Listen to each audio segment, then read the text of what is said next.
The divine bliss, which is the source of all happiness, is related to its knowledge that was revealed in its original form by the supreme divine power, Krishna, during his miraculous appearance in this world. That was the Gita, the origin of all the spiritual isms and the knowledge of all the knowledges, which has now been further simplified by His Divinity Swami Prakashanand Saraswati, the foremost disciple of Jagadguru Sri Kripaluji Maharaj, who is the supreme divine descension of this age. The Gita is not only a philosophy, it is a promise of God. क्षिप्रं भवति धर्मात्मा शश्वच्छान्तिं निगच्छति कौन्तेय प्रतिजानीहि न मे भक्तः प्रणश्यति.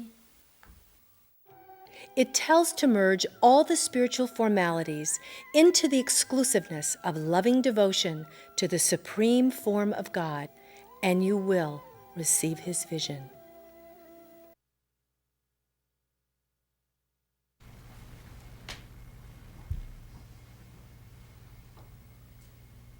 Ajatu paksha Ivamataram khaga stanyam yatha vatsatara kshudarta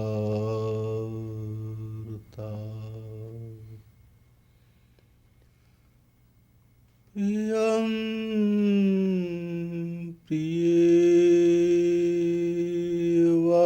Vishitam Vishana Manuravinda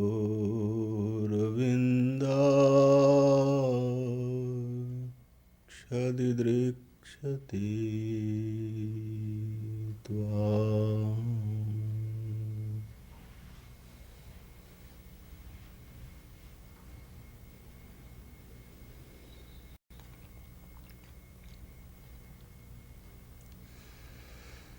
The Divine Souls. In the last meeting, I explained about the secret of Krishna name, the word Krishna. What is the meaning? Krishna means the all blissful, all beautiful, all charming, all attractive, and all loving Supreme Personality of God. That is meant by one word, Krishna. Or you can say like this: the supreme absolute love of God that contains the supreme absolute charm, supreme absolute beauty, supreme absolute kindness, supreme absolute attraction, whatever it is, that is called by one word, Krishna. So Krishna has a very specific meaning behind that. Krishna is not the word of a religion. Religions have taken this word. So in the name of Krishna, religions have been formed. That's how it is. The question was, then what is the form of Krishna? That all blissful, all loving form of Krishna, form of God. What is that form? So I explained that Krishna appeared on this earth planet in a human-like form. Did he take a human form? No. He came in his original form. He never changed anything. He didn't change anything at all. Whatever he is, he simply descended without any change, without any addition, without any subtraction. As he is, the same he descended. So his form is like human. But he did not come as a human. He never took a human body. Only God in a human-like form, you can say. So his form is like that, but he is God, the Supreme, the Almighty, the Absolute, the most loving. So where does he live? If he has a form, he must be living somewhere. No, not somewhere. He lives everywhere because he is God. And God is always omnipresent. So where everywhere, again Veda says, Sa Bhagavaha Kasmin Pratishtat iti Somahimna Somahimniti. Where does he live? In his own glory. We live in a country, in a town, in a house, in a room. Room is not you. You are not a room. You live in that room. You live in that house. You live in that country. Two separate things. In the divine world, God himself has manifested as his own abode. So he has an abode. You can say he has his own divine world. So there are two worlds, material world and the divine world. Two entirely separate, no mixing, entirely different dimension. Divine dimension, divine world. Material dimension, material world. No comparison of any kind. Entirely different, like day and night. So, when there is a divine world, there must be sun or moon or light. Gita and Vedas say the same thing. Natatra suryo bhati nichanda tarakam nema vidyuto bhanti kutoye magni. Natatra suryo bhanti na chandra tarakam. Oh, in that world is no sun, no moon, no stars, no lightning, no fire. It must be dark. It's not dark.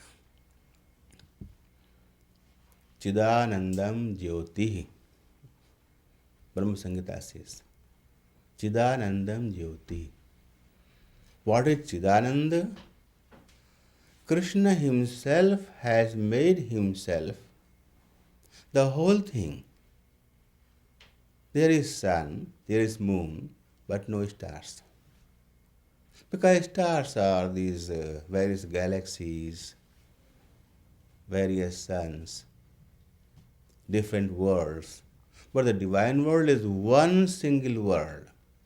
Here we have different galaxies, uncountable galaxies. In one galaxy, billions of stars, and with billions of stars, millions and millions of earth planet and people living there.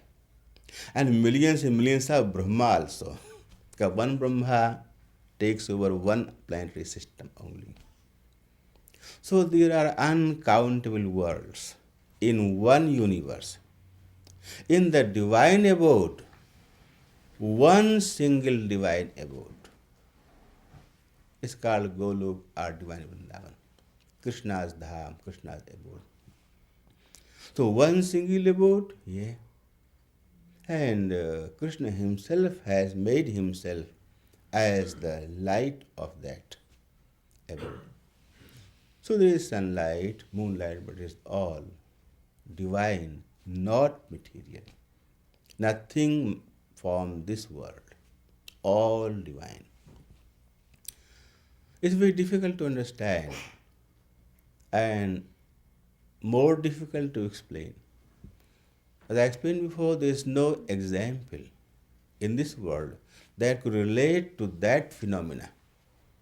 So we try to explain something to give you some idea of that world. Anyway, that divine world exists in its own dimension. This world in its own dimension. And both are unlimited. This universe, no beginning, no end. But in one single universe, one single limitless universe, uncountable worlds, uncountable galaxies, uncountable earth planets. In that unlimited divine abode, not unlimited sections. There are no sections. Although there are uncountable saints, but one God.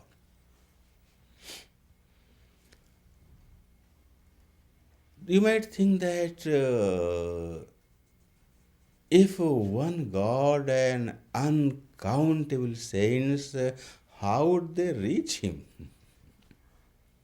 You see, in your one country, suppose a few million people living, and they have to reach one particular place. They have to drive 2 hours, 10 hours, or fly 8 hours, 10 hours to come another part of the world.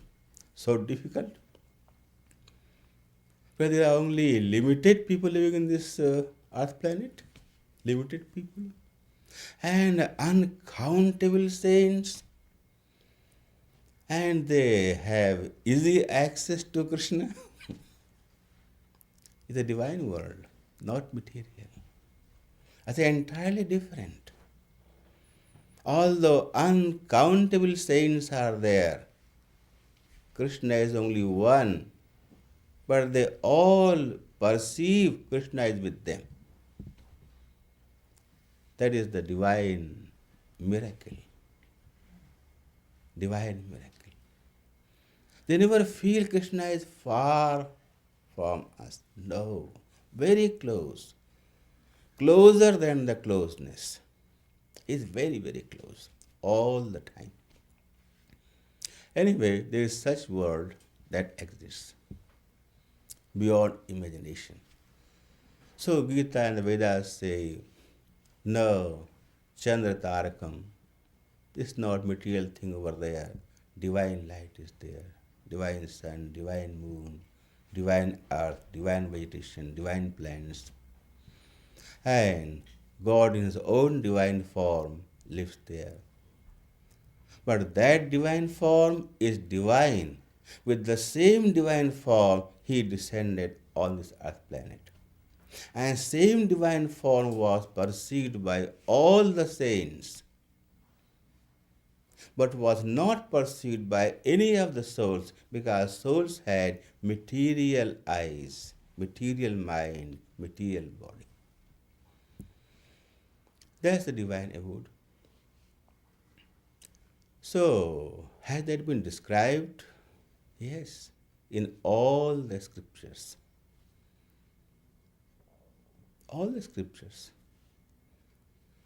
Gita describes, Bhagavatam describes in great detail, Puranas in great detail, even the Vedas in some detail. In Vedas, in the Upanishads, Radha Upanishad, Krishna Upanishad, in great detail, it's all fully described. Krishna Himself has described. You see, when I mentioned about scriptures, the descension of God is of two kinds. A total descension, revealing total power, just like Krishna's descension.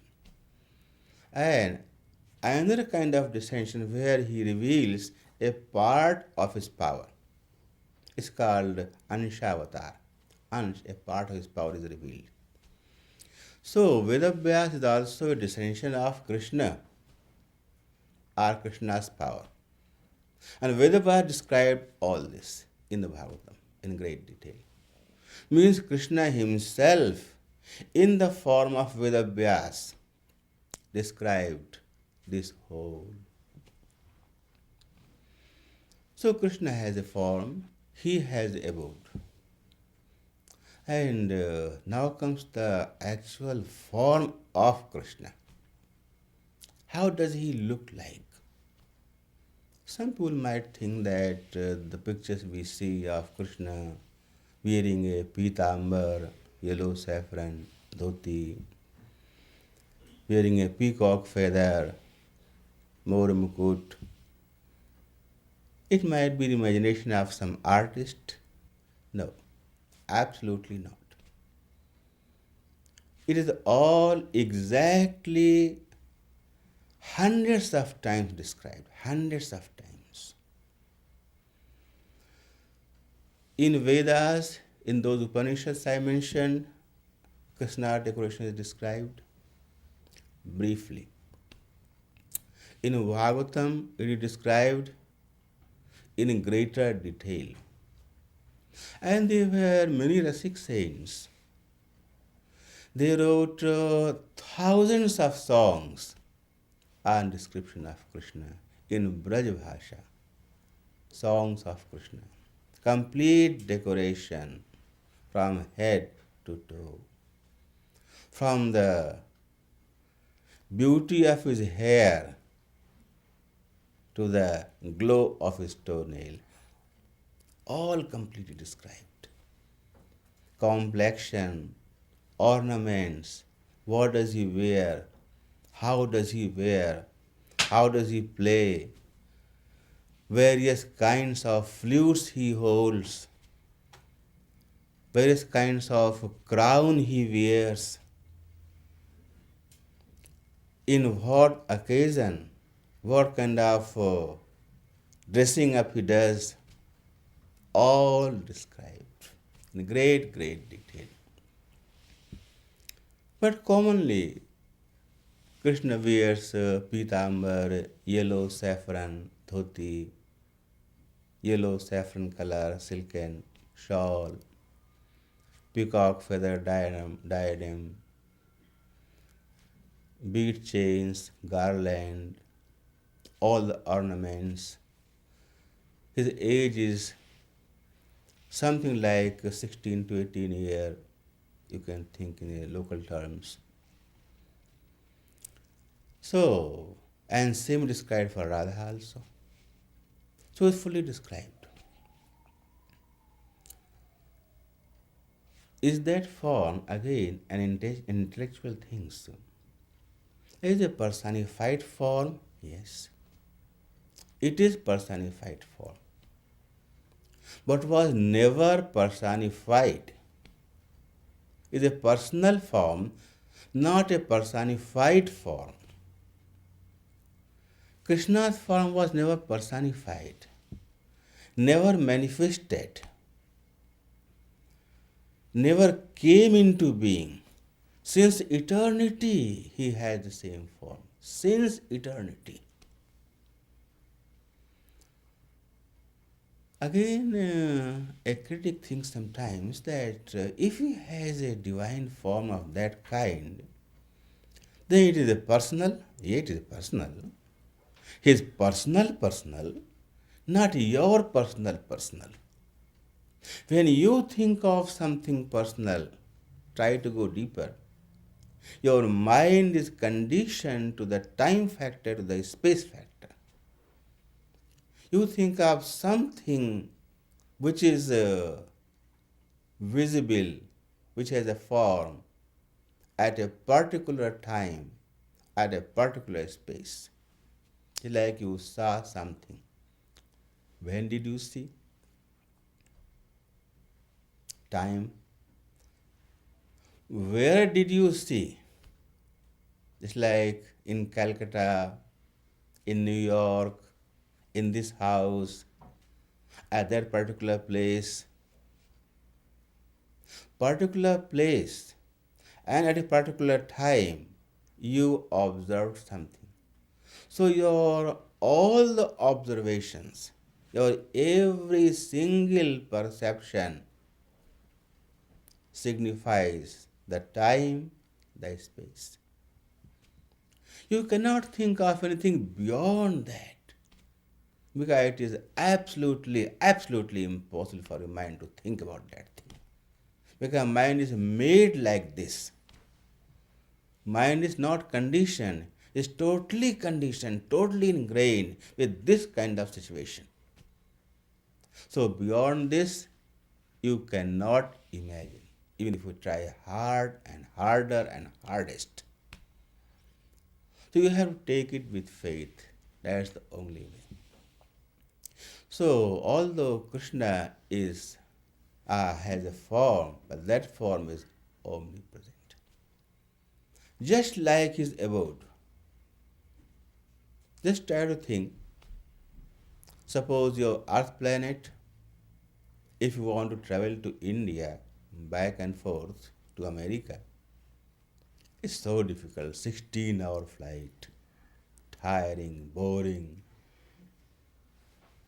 Then you reach just a few thousand miles distance. Suppose your world is as big as your galaxy. Your Earth planet is as big as that. Then it was impossible to travel from this end to that end. Thousands and thousands and thousands of light years away. Even 1 light year is beyond your actual imagination. The light travels less than 200,000 miles a second. And then in a minute, in an hour, in a day, in a year, keep on calculating. It goes to billions and trillions. That many miles is called 1 light year. It's a term, scientific term, 1 light year.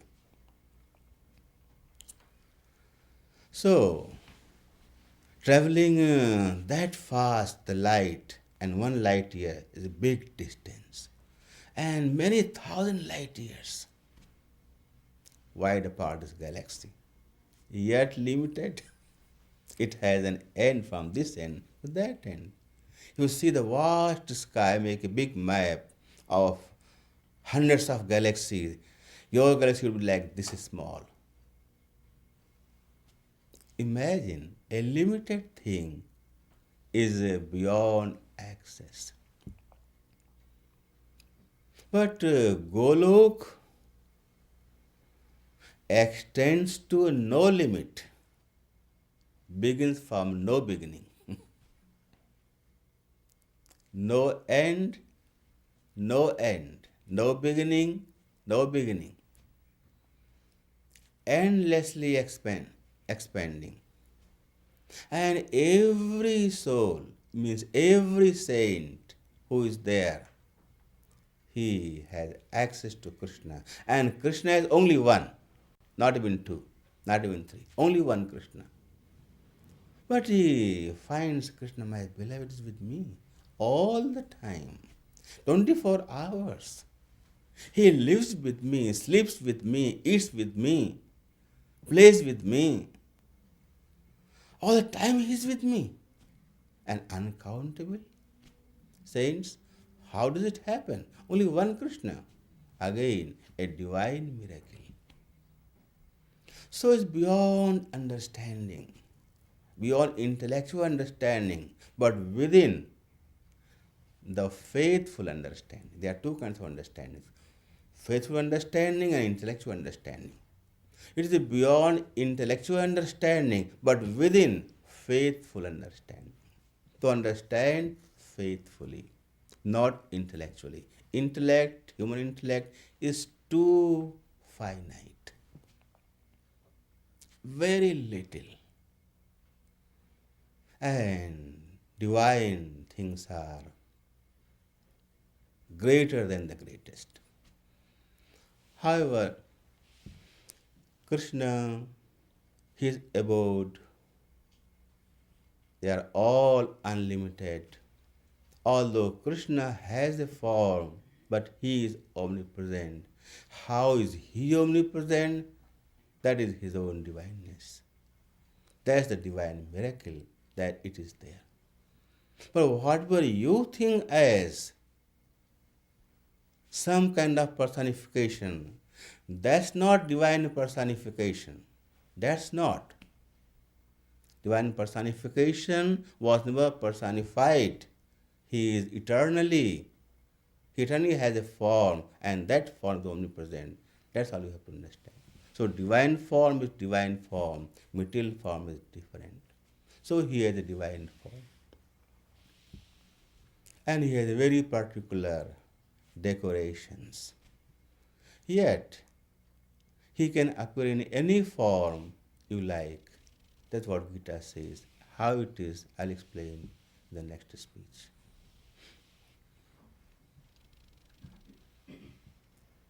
We will do chanting.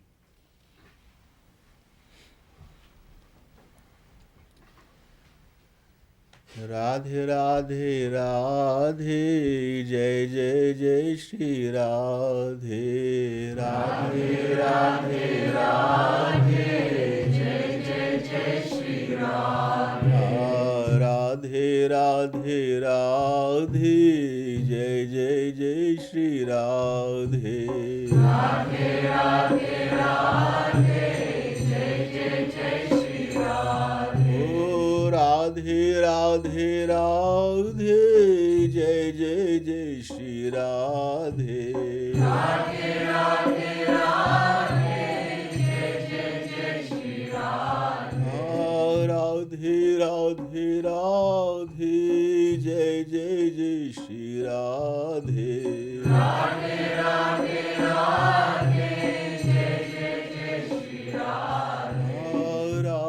Radhe Radhe Jai Jai Jai Shri Radhe Radhe Radhe Radhe Jai Jai Jai Shri Radhe Radhe Radhe Radhe Jai Jai Jai Shri Radhe Radhe